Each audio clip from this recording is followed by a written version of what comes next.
guys! Welcome back to my channel! NANI?! お前はもう死んでいる。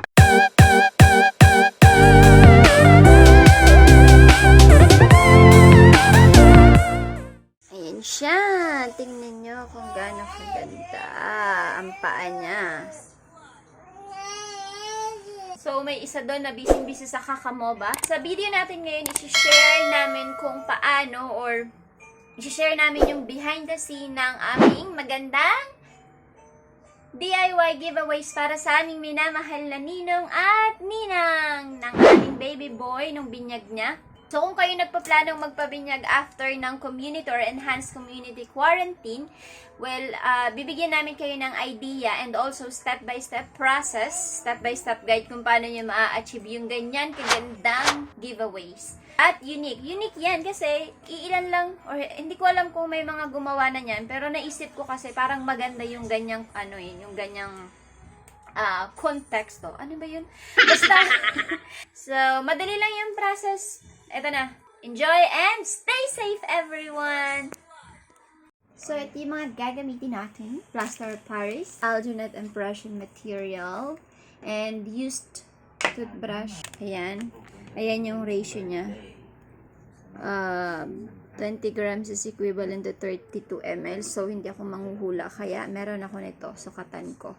And dito natin papatapakin si baby. Dito din natin nahaluin yung alginate or yung hexagel. We have baby oil para sa paa niya. And warm water para hindi magulat ang baby. Okay,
is pwede din kayong gumamit ng Play-Doh sa tapakan ng baby nyo instead of yung ginamit namin.